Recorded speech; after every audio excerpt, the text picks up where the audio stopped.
চাকরি সূত্রে বাড়ির বাইরে থাকার কারণে অনেক কিছু জিনিসই বাড়ির মিস হয়ে যায়। তার মধ্যে আমার সবচেয়ে পছন্দের জিনিস হচ্ছে ঘি। সেটিও আবার বাবার হাতের তৈরি। আমাদের বাড়িতে ঘি, দই, মাখন, ক্ষীর এসবের একটি ব্যবসা রয়েছে। যদিও বাবাই ব্যবসাটি দেখাশোনা করে, কিন্তু আমি যখন বাড়িতে থাকতাম তখন আমিও বাবাকে সাহায্য করতাম। তার মধ্যে সবচেয়ে পছন্দের ছিল আমার ঘি, আর তাও আবার বাবার হাতের তৈরি। আর ঘি ছাড়া আমার একদিনও চলে না। মনে পড়ে সেই সমস্ত পুরনো স্মৃতি, যেখানে সকালবেলা স্কুল যাওয়ার ঠিক আগে মা গরম ভাতের সঙ্গে অনেকগুলো পরিমাণ ঘি, সাথে আলু সেদ্ধ এবং ডাল সেদ্ধ দিয়ে ভাত মেখে আমাকে খাইয়ে দিত।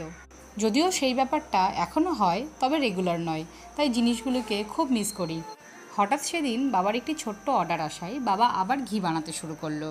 ঘিয়ের গন্ধে পুরো বাড়ি প্রায় বাবা যদিও প্রতি মাসে ঘি আমাকে পাঠিয়েই দেয়, কিন্তু বাড়িতে বসে কড়াই থেকে ডাইরেক্ট ঘি তুলে খাওয়ার মজাই আলাদা।